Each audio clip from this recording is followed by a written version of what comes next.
Welcome, gamers. This week's episode of Last Call Gaming. We're on episode 234. Today is July 24th. My name is Craig Prowse. Joining me, Mandrew Montemayor, and let's just say 114 is getting pretty hot around here, Mandrew. Dude, it's so disgusting outside that I just don't want to do anything. There's some days where I'm just like, I don't even want to play the game because of the heat it's just gonna make. Even though I have my fan on, but Yeah, and you can crank the AC and fan all you want, but like, dude, even going outside to throw out the trash just puts you like in a trash mood. imagine having a son and carrying a bag full of shit outside into that heat. That's Hey, hopefully one day, sir. Hopefully one day. So, I just want to do a little house cleaning.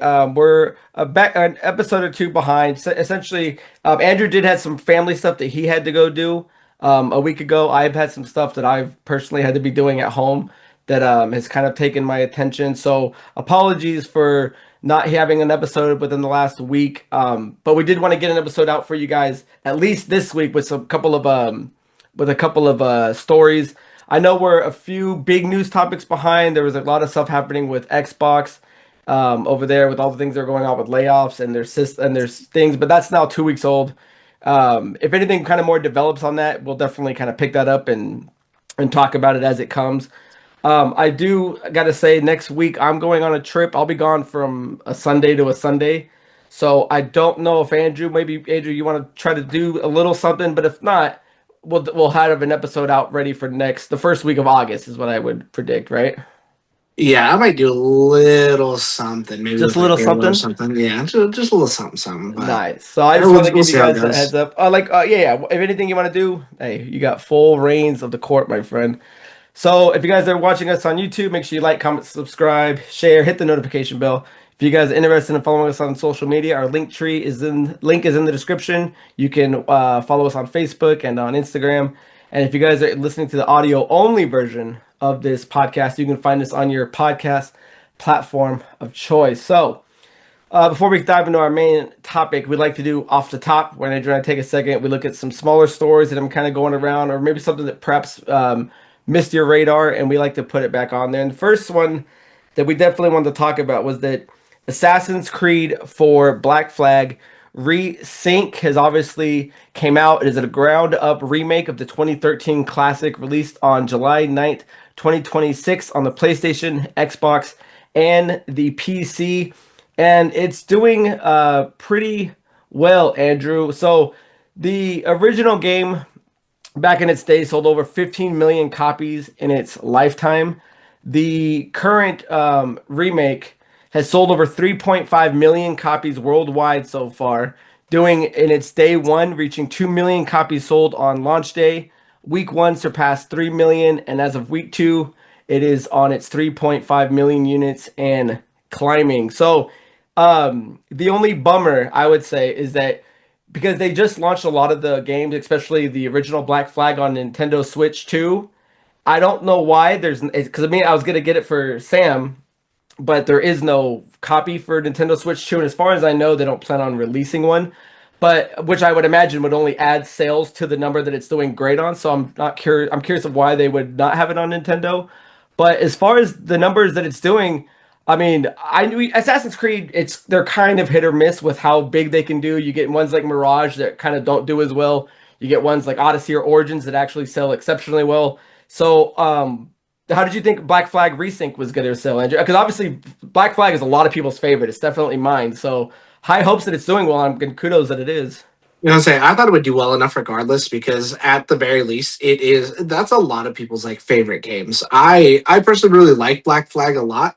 I would say my favorite more of those like Odyssey, but there's tons of people like generally I would say 90% if you ask most people, it's in between four and two. That's interesting because my favorite is the one where they added ship mechanics, which really isn't the old school traditional one. You like Odyssey, which was kind of the big RPG kind of one. So between us, we don't really have a traditional AC in Yeah. it. So I know you've been dabbling a little bit in it. I know there's a kind of a secret hack if you do want to play the game on the cheap. Andrew has been taking advantage of said hack. How have you been getting your hands on it without paying full treasure? I'm not paying for it at all because someone else has it. Okay. But Oh, you're piggybacking off of the free yeah, trade. I'm piggybacking off of somebody else, but it is another one of those things that is on Ubisoft Plus. So if you're at least interested, if you even want to knock it out, if that's your big game for the month, just sub. I think it's like $17, $20, whatever it is Yeah, to. it's so you've got to do it with Ubisoft Plus Premium, and it gives you the deluxe edition access on day one. And yeah, it's 17.99. So if you are interested in getting it, do the Ubisoft Pass, do it for a month, and you can essentially beat that game for $18 and some change, and then be done with it. Which doesn't that kind of feel like you're just stealing it a little bit? I mean, I have no qualms against it. It's taking advantage, it's gaining the system. But I mean, for them to throw that on day one, I mean, that's not bad if you like the Ubisoft Pass. Yeah, I mean, it honestly does feel kind of like scummy to do, but at this point too, I bought into many of their games, so I'm just like, this just ain't it for me to be like, okay, well, let me just throw all this money at this and then hope for the best. So Hope for the best. So, I just wanted to bring that up with Assassin's Creed Black Flag Resync. It's doing well. It's not on Nintendo Switch if you guys were looking to grab it there like I was. And at the moment, you can play it for as little as 17.99 for the month. Cancel and you're good to go. Was there anything else you want to add on Black Flag Resync? I'd recommend if you're interested, try it. Like it looks like really, really good. It actually looks insanely like good. It runs really good too because I don't remember so much the old one, but I remember old Assassin's Creed. It was kind of feeling like a little slower again from like frame quality and stuff. I don't have any issues or anything. I will say though that some of that AC jank is still there, like when you're trying to like run onto something, so you'll like pivot off of it and like running like a little circle or like sometimes trying to jump up or jump down stuff. But other than that, like it is a good looking game and it plays like so well. I'm having a good time. I think I'm like 10 hours in, so I highly recommend it. Too, like, and once you get out into the water and hitting the waves and stuff like that, it's some of like the best water like you know we've seen recently. I'm just like, man, this is like the best part. Sailing for me when I played it the first time was the worst part of the game. It's now my favorite part of the game. Nice. So the water's better than Mario 64? Yeah, Nice. Yeah. I was looking at getting it once I found out that they had it on Ubisoft, but with my trip coming up, I'll probably if I do play it, I'll wait till I get back because I wasn't gonna buy it full price because I've already beaten it and I don't want to do that. But for $18, I mean, almost how can you not? So yeah, for sure. that's off the top of the Assassin's Creed guys. If you're playing it down below or you're interested in that hack, definitely check that out. Our second off the top, guys, is unfortunately some bad news. The God of War TV show kind of gets a little Ragnaroked. The live action God of War show is recasting Kratos after Ryan Hurst was injured on the set. TMZ originally reported last month that Hurst had sustained an onset injury when he tore his bicep while filming a stunt and required surgery as a result. At the time, let's see, why is this blocking me? Let's see. At the time, the report said production had been halted on the show, and there was no sign of when it would resume. With some sources worried that it could last as late of 2027. They decided to make. They were going to wait, but they decided to make the unfortunate decision to recast him because it was going to take up to a year before he was finally able to get back on. What was unfortunate too, deadline sources share that 4 episodes of the series had already been shot. These will now have to be reshot with Kratos's replacement. So, really bad news, man. I know a lot of people were kind of turned up that Ryan Hurst was going to be Kratos. I know he's from Sons of Anarchy, I believe, and a few other shows. He's already a big boy. The picture that they did with him bent over and right behind Atreus didn't do The anybody terrible any. one. Yeah, didn't do anybody any favors. But I think a lot of people were kind of excited that he was going to do that. And man, I mean, I've never had my bicep torn, but do you remember, Mandrew? There was that old WWE or maybe it was WWF at the time where I think doesn't Triple H's like bicep like burn or rip on camera, and you could just see the whole thing just kind of deflate. And I can only imagine I don't how remember that. terrible that has to feel. Um, so it's one of two minds. It's like they were already far enough along to have 4 episodes out of I think it's going to be 10 episodes, so they're already moving quite along. And I do you think it was a smart idea to recast? I mean, they already got this much money invested, or do you think it would have hurt them to push it back a year? And that's even if he even wants to come back after that year, right? I would say that's kind of what we need a little bit more information of before we like kind of raise pitchforks. Is like was his decision like relevant at all? Did he decide like, oh, you know what, I don't want to do this, like, or it's going to take too long, just go ahead and do whatever without me? Because if they got his blessing, then sure, that's fine. Because otherwise, that is kind of a shitty thing to do. Because one, you're a huge enough company that you could wait. I guess you're losing money, but you could afford to lose that money to have some goodwill with some people. Like, but to treat somebody like that, if they didn't, and that's the case, because I would imagine he would have had to put on like a ton of muscle and some weight and get toned and all this in a short amount of time, transform his body to play this role. So, of course, I'm sure some things are going to be like a little fragile. And then for this to happen and just be like, oh, okay, well, that sucks. All right, well, we're going to move on without you. And yeah, I'm sure he's still going to get paid and everything, but still, it's kind of shitty. I do see it being shitty, but they also at the end of the day, you still got to look if does anybody else have like this. I mean, the thing was fully cast. I mean, you had Ed Skrein as Balder, you had Teresa Palmer as Sif, you had Sherilyn Allen as Leva, you have Mandy Patinkin as Odin, and of course you have one of the greatest showrunners of all time, Ronald D. Moore, being the showrunner for the show. So at the same time, we also got to consider what do they have going on in a year? You know, and if this was Yeah, I something that was only guess. going to take them 6 months, are they now required to push back everything that they had just for a year? So at the same time, I see it from both sides, but I mean, that's what I would kind of look at. You know, a showrunner is going to put something he has his life. You know, all these actors are going to put their stuff on hold to wait a full year if and that's if he comes back to do it. Like, you know what I mean? Like, it's one thing to say he'll be able to move his arm again and all that stuff in a year, but is he going to be able to do the physicality that clearly the role required? Do you have any ideas for like a good replacement, like just off the top of your head? Well, I was gonna say, well, speaking of Triple H, I mean that's always kind of been my default, but just the look alone, but especially with the no, you could really peak his performance with limiting the voice. But he is so heavily involved in WWE that I don't see that happening. I was kind of thinking about that, but I mean nothing really jumped at my head. Do you remember anybody or who some of the old cast choices were? Elliot Page would be good. No, I can't really think of anyone who I think would like fit well. Oh yeah, that's funny. Elliot Page. I think it'd be fun. Maybe next time we jump on to maybe come up with some. Or if anybody you guys are watching down below, leave who your thoughts might have been. But yeah, unfortunately, that's the news. I mean, everyone was excited where it was going, but unfortunately, it's they've got to move with somebody else. And I'm sure who they pick, we're all gonna end up liking. So, Honestly, I've um, seen some people say like you could probably get the dude who does like the newer Kratos, like the voice actor, because he's a pretty big dude, even though he's a little bit older. But Kratos is older at that point in his life, and he's painted up and everything like that. So if he could get into shape, that I don't see why not. fuck. Do you watch is it Jack Reacher with Alan Richson? Oh, the big dude, yeah. The other dude in there, the big ass. I think he's like a Russian dude or whatever he is, dude. I mean, if you're gonna go with someone with size and who doesn't need to speak a lot, that dude would be massive to get. So, and I don't think he would probably cost nearly as much as Ryan Hurst did. So, No, you need that. You need Henry Cavill. yeah, yeah. Let's make this count. Is there anything else you want to add on God of War? Nah, it sucks and unfortunate, but I mean, we'll see what happens. 100%. So, with that being said, guys, our next off the top is that a new Resident Evil trailer just I Drop. Yeah, that is directed by Zach Krager, scheduled for release still on September 18th, 2026, starring Austin Abrams and Zach Cherry and Paul Walter Hauser. So I'm going to read this real quick. It comes from IGN because the new trailer was much longer and had a lot more talking with the main character and kind of showed you more of what he was kind of going through. So let me read this, Angel, and I'll get your thoughts on it.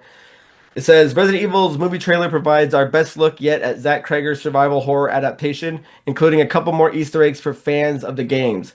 Weapons director Krager has previously confirmed that his big screen Resident Evil adaptation will stand separate to the games, with familiar characters and plot points left to Capcom's original creations. Instead, his Resident Evil movie will follow its own story and lead character, even if the film will still be littered with references to the Resident Evil veterans to appreciate. Let's see. The trailer includes two more Easter eggs, which are not too difficult to spot. But if you haven't watched it, it will be in the trailer. So if you guys are watching on YouTube, the trailer should be playing for you guys.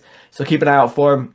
The most obvious Easter egg here is the lingering shot of a typewriter sitting on a desk in a quiet room. Typewriters are, of course, the Resident Evil game series' typical save mechanic, while the rooms that house them are generally deemed safe from threat. We'll have to see if that holds as true in the movie, but the placement and design of the typewriter here is unmistakably a reference. Shortly after this, fans will spot a second Easter egg as lead character Brian, played by Austin Abrams, scrabbles around in a drawer for ammo. Krager has previously commented on the fact that his scrounging for supplies is reference to Capcom's games itself. As players are rewarded for opening every drawer, cabinet, crate in the hunt for resources. Here in the trailer, though, there are far more oblique references. The shotgun shells on offer are clearly the same brand as the ones seen in Resident Evil 4. See, I didn't even kind of I got the shotgun one, but I didn't even realize it's the same Yeah, brand. So, as the biggest Resident Evil fan I know, Andrew, first of all, how'd you like the Easter eggs in it, and then how'd you like the overall trailer, the new trailer that we got? I like it. I think it looks good. I'm hyped for this movie. Like, I'm still going to be like a little reserved because so far it's not like we've gotten like an amazing one. But I'm just going to go in with an open mind and honestly hope for the best. And I do hope that it's good. Um, it does kind of show off some more stuff too. Like even from where he's starting, they're like, oh, okay, yeah, you're going to Raccoon City. It's outside the zone, so it is kind of like a further away area than like this his like normal route for like delivering like medical supplies and stuff. But Zach Krieger, I don't know where he's at right now, but he's at some sort of like con. And I was just watching earlier. He Oh, was the doing Comic like Con. Comic Con's going on right now. yeah, but I never I don't know which one it is because there's like east and west one, but I think that might have been where it was.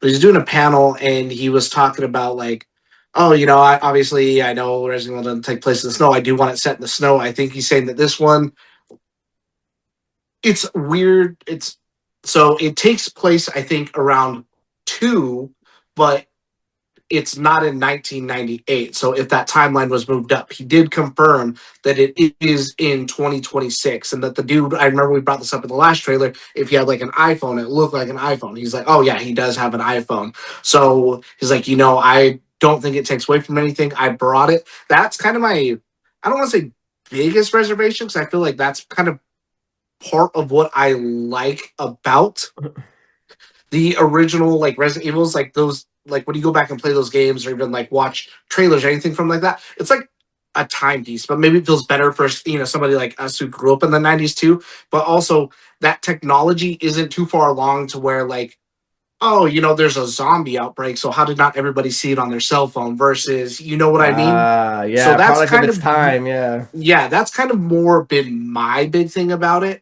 but I'm still stoked on it. I know that there was other people wrote a couple articles that I guess there's a lot of outlets were invited to see the first 18 minutes of the movie, Ooh, and they're saying nice. that it is good so far and that it does feel like Resident Evil. So I'm like, okay, cool. There's a lot of stuff I've seen in the trailer. I get that maybe it kind of does feel a little bit different, but again, like we said before, like what is Resident Evil? If you ask anybody, from the old to the fixed cameras to how it is now to first person to the more action stuff like with Leon. Like there's just so many ways that I can't just be like, oh, well, this doesn't feel like Resident Evil because Resident Evil is so out there.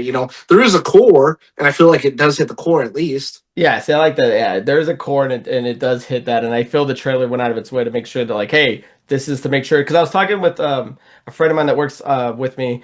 Her name's Paige, and we were talking about Resident Evil, and she was saying, and this is kind of the two halves of the coin. She was saying that when her husband watched the trailer, he was like, this doesn't need to be called Resident Evil. This should just be called its own movie, blah blah blah. But on our end, we're both like, it's the same as when they did Resident Evil 7 and 8, Seven. and it's a whole new character from a whole new perspective that's in that universe. So I feel like that's kind of still a big divide with a lot of people. You point out a good thing where, or an interesting thing where he's kind of moved the timeline to contemporary, it's modern day time. But I still think that issue is a lot of people are saying, should this is it considered a Resident Evil? Is it not? And I say 100% it is. If you're calling it Resident Evil and it's in Raccoon City and it's using things that are in other games, then yeah, and I have no problem showing things. Now, if there's not enough zombies, like is that going to be an issue? I think we're way past the point where Resident Evil is a 100% zombie game. I mean, how many of these games are we fighting mutated things in sewers or big ass spiders? You know what I mean? So I think Even this still, in is the good. first game in the mansion, there's like maybe got to be like 30 to 50 zombies throughout like the whole Right. game. You know? Yeah, so I'm actually really stoked. I think this trailer did a great job, especially at dude the point when he's scrambling with the shotgun and you see the chick running down the hill, and Yeah. then it gets dude. She starts running closer. I was like, ooh, I'm like this is gonna have some of those moments. So I absolutely loved it. I have really high hopes for it. I thought the second trailer, I think this is right. Yeah. I thought it was fantastic. So I'm all in for this one. If you guys are, have you seen it, or if you haven't seen it, go watch it, listen to it with sound, and then you guys tell me what you think. I think it's gonna do. I hopefully it does great, but I gotta say, let us know. I would like to see because it there is a divide out there. But again, if you're like we were talking about earlier, like Resident Evil was dead after six. Capcom wasn't doing great until seven put them back on the map, and then obviously with their Cap God now and in the Cap Connaissance and doing everything perfect right now. So you know, these are hey, I'm gonna facts. steal from Master Chief hashtag believe. Nice. Hey, and we'll be talking about Master Chief maybe in next week's time. So, with that being said, guys, those are kind of our off the tops, keeping it short and tight for you. Our main story is now upon us, and that is that Xbox is doing some big things. It's bringing back some of its old school original games. Let me read this to you. Well, it's doing a couple things. One is it's bringing OG Xbox games to PC. So if you've had a console, we've had access to certain games over time. They keep kind of putting new ones on with backwards compatibility, but it's finally going to PC. They're also going to be doing now improving features of quality of life. There's going to be certain things in these old games that a lot of people thought weren't possible once upon a time, and some systems still haven't been able to do it. Where Xbox is now giving that to some of their old games, selected titles, of course. And then the big thing is that they're bringing achievements back to its classic titles. So this comes from TrueAchievements.com. Let me read this real quick, and Andrew, I'll get your thoughts on it. Alongside the announcement that certain Xbox games with backward compatibility will be made available to Xbox PC players, Xbox's Jason Ronald revealed that select original Xbox games will finally get achievement lists in 2026, starting with the four titles that just got announced for Xbox and PC. Now, these are the four games that they're starting with. The first OG Xbox games to get achievements, which are going to be Blinks, the Time Sweeper, Conquer Live and Reloaded, Crimson Skies, High Road to Revenge, and Fusion Frenzy. It's a pretty big deal for fans of classic Xbox games, and with 49 more OG Xbox titles available via the backwards compatibility library, the door is open for us to receive achievement lists for the likes of Psychonauts, Elder Scrolls 3 Morrowind, Star Wars Knights of the Old Republic, Splinter Cell, Chaos Theory, Panzer Dragoon, Orta, and plenty more. So I will say this you need to keep in mind is even though the games are ready to play now, the achievements won't be ready till sometime later in 2026. So if you're interested in playing them, be careful and wait because if you play them now and the achievements come, they're not retroactively going to give you the achievements if you've already popped them. So go if that doesn't matter to you, go ahead and play the old games now. But if you want the achievements, wait until the official achievement lists are out. So um, I think this is fantastic news. Obviously, it's something a lot of people have been wanting for a while. Obviously, this comes after some bad news with the Xbox layoffs and all the stuff that was happening with a lot of the studios mismanagement.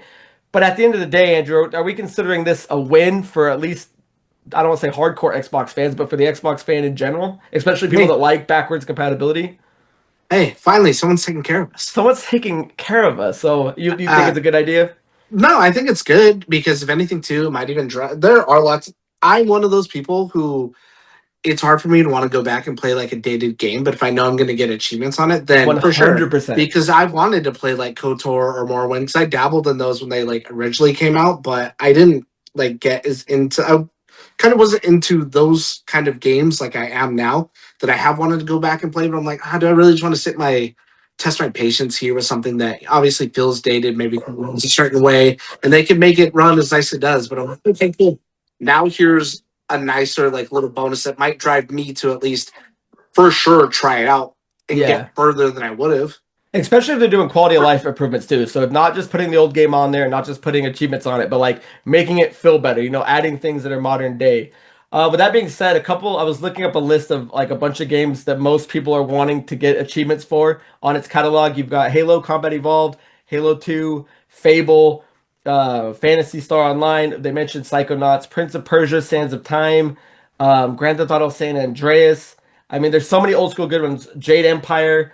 Ninja Gaiden, Chronicles of Riddick, Escape from Butcher Bay. Everyone has a fond place for that. Yeah, that one's always a big one. The games I remember that I always wanted, that I would go back 100% and play are, I don't know, do you remember the on original Xbox? It was the Lord of the Rings, the Two Towers, the Return of the King. They were the movie-based games with clip with scenes from the movie. And then there was Lord of the Rings Third Age, which was this kind of more RPG game. That would be if they could do like a trilogy of that and put those out with achievements. I'd go back and play all of them. Does anything stand out in your head of anything from the back in the day that you'd want to see pop get achievements that you'd want to go back on? I can't think of. That's not maybe mainstream or anything like that. I'll say I can't think of anything that you haven't named. No, was there any good Mortal Kombat games back in the day? I don't know. They kind of like fell off for like a while. Then I don't feel like I. Oh, you know what? Maybe like Deadly Alliance. Deadly Alliance would be cool. I don't know if that. I think that's on Xbox, but I know that I had that for GameCube. That's funny too. I had that Lord of the Rings Towers game, but I had it for GameCube. Oh, It was, nice. Yeah, it they was were a really good fun games, game though. man. Good games. Yeah, that was such a good one. So with that being said, I mean, we are kind of keeping it short and fast for you. Was there anything else on the Xbox achievements that caught your eye, or I mean, are we just kind of sit back and wait until maybe fall, maybe early winter? No, I think either way, it's cool that they're doing it because it's 100% something they did not have to do. Like, that's the thing. People can talk shit and be like, oh, well, this doesn't upset, blah, blah, blah. I'm like, I get that it doesn't, but they still didn't have to do it. I'm not saying this overrides any of the other bad decisions or bad discussions or whatever, but it is something. It's more than Yeah. Sony's doing. Yeah, and it's what they need to be doing, Or especially legacy. after, yeah, especially with PlayStation's fiasco going on with the no disc. Because if I was reading something else too, that Xbox just had its biggest like surge of sales last month, and we can say it might be due to certain things with PlayStation, but it's like the best it's done in a long, long while. And then so if you get all these people, and I'm not talking Game Pass subscriptions and game buying, people buying hardware. So hardware sales are up, especially in a time where every system price has gone up. They've actually sold more now than they have in a long time. And now, if you've got that console, if you've never had one, to hear all these other games you've never played before now have achievements and are getting quality of life upgrades, it's like, man, what a time. If you are jumping fresh into the ecosystem, it's a pretty good time to be jumping into the ecosystem, I'd say. Yeah, for sure, 100%. Especially too, like when you have some downtime, especially like me right now, I had that stuff launch with that. I've already played like Assassin's Creed not too long ago. I probably would have dove into one of those in between, what I just beat in Halo. I hear that. So, with that out of the way, guys, that is everything we have on the Xbox achievement system. We got some little bit of time left, so leave down below, guys, your thoughts on Xbox and the moves that it's making, and if you plan on playing anything old school. But before we end our show, Andrew and I like to do what are you up to? Where we take a second, talk about what we've been playing and what we've been watching. So, Andrew, my friend, what have you been up to? I'm just gonna keep my short because I haven't been watching too much again. Because with the baby and my limited time, I just try to crank out games as much as I can. So before I jumped into Black Flag, I finished Final Fantasy VI. I think I Good had talked man. about that last time, and Yep. so it was good. I actually really enjoyed it. There's some things that I'm just like, you know what? I guess just product of its time. But either way, I'm like, you know what? Like, I don't know that I ever would have gone back to play those had it not been for like the boosters. Right. That as much as people want to talk shit, like I had such a good time playing them that I've now beaten every mainline one. There's a couple off ones. Like I don't think I did 13-2, Lightning's Revenge. I Right. haven't done any of the online ones, and then I didn't play 10-2 Yeah, yeah. or Crystal Chronicles. I think those are like the only ones I'm missing. That and like the Game Boy ones. Like I think 12 has a second one. I forget what it's called, but every mainline one, I'm like, oh, that's something that I never thought I would have knocked out. And again, thanks to the Game Pass, Yeah, put thanks to everything that. on there. Pixel remasters are all there to play. Yeah, so they're all on there. If it's something you were waiting on, go play them. Like I had such a good time doing it. I still wouldn't put, and maybe it's again because I didn't play those as a kid. I would never put any of those over like 7, 8, or 9. But I'm so glad that I went through and saw it through. Nice. Watching anything? No, just Just playing games? Alrighty. yeah, I'm just knocking them out. Trying Nice. to. So with that being said, I'll piggyback off of yours. I just I finally beat the Final Fantasy IV Pixel Remastered, which was fantastic, man. I had never played that one. That's the one with Cecil and and all that, dude. Four actually might be one of my favorites, man. That's I love the storyline. Four was good. I like the rotating cast of characters that you got to keep playing with. I like that the party kept being switching roles of who you have, whether you got the mage, whether you got a summoner. So four, for me was fantastic. I'm gonna take a break from it, and I'll probably play something else, and then I'll jump into five because those games. I mean, when you are following, even if you're doing with the boosters, if you are still trying to 100% everything, do kind of take some grind. But Did you find that bomb fragment? Did you 100%? yeah, no, I 100% it. Yeah, I found I knew what the bomb was, man. But it because you got to find for anyone that doesn't know to get the summoner achievement, you got to find these four items. I forget mind flares, cockatrice,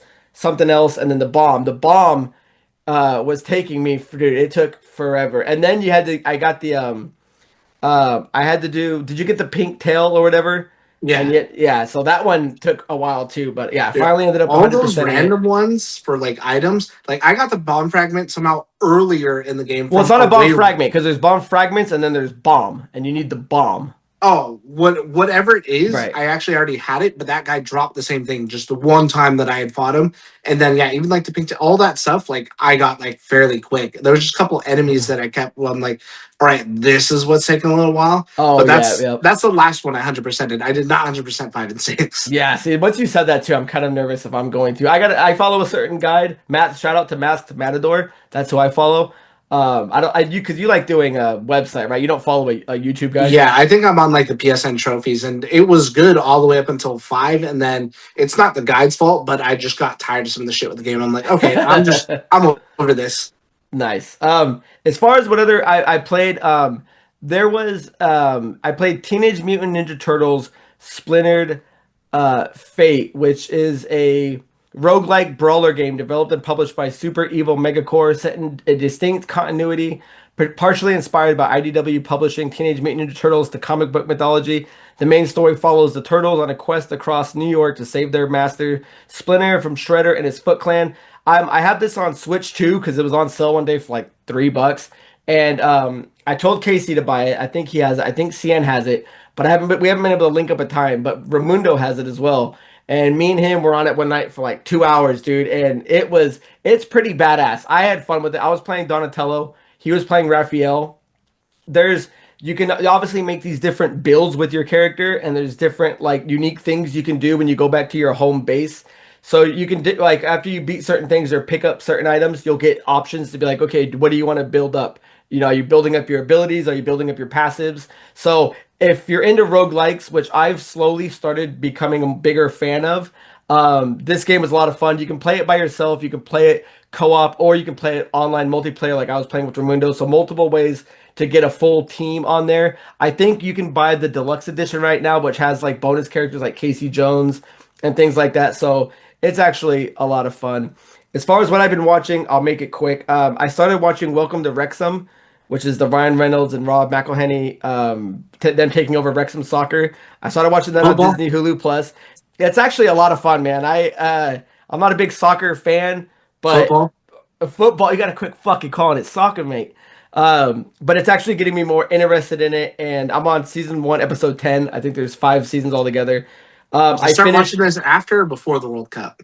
after the World Cup. So the World Okay. Cup, well, I think the World Cup is coming on in like a couple days, and I was just kind of interested. I'm like, maybe this will kind of give me a more insight into soccer, and it does. I've learned a lot more about the pitch. I've learned a lot more of how they raise up in their rankings and the point system. So it's pretty interesting. I finished the King of the Hill season 15. So when it came out last year, the back half is now out. I don't know if you've started that yet, Andrew. It's No, 10 I did episodes on not. Hulu. I ran through them in one day. Good. It's great, man. It's great. It's good old King of the Hill. And I think this one kind of plays more of an homage to the old school. There's a whole episode that's more like a flashback. So you get some of that old school King of the Hill. The voices are still a little off for me with certain people, but I was able to get over it. And then finally, because Mandrew and I were supposed to record a little earlier, he had some dad issues to do, so I was gonna wait on it till after we recorded. But I went and watched it. Was if you guys are fans of The Big Bang Theory, Stewart Saves the World or Fails to Save the World was a spin-off show on HBO. I believe it aired July 23rd. The first episode is now out. I went and just watched that. It's funny. It's definitely a lower budget and it's not a show that has a laugh track in it, which threw me off at first because Big Bang has that laugh track. But Yeah. it's pretty good. So if you guys were waiting for it to come out and you didn't know it was out, go check out Stewart Fails to Save the World or the Universe, whatever it's called. But it's on HBO. So um, that is everything, guys. Short, simple, sweet. Covered a couple different topics. Leave your opinion down below on everything that we covered. So, with that being said, guys, that's the end of episode 234. Join us next time for episode 235. And until next time, my name is Craig Prowse. That is Mandrew Montemayor. Cheers. Stay hydrated out there.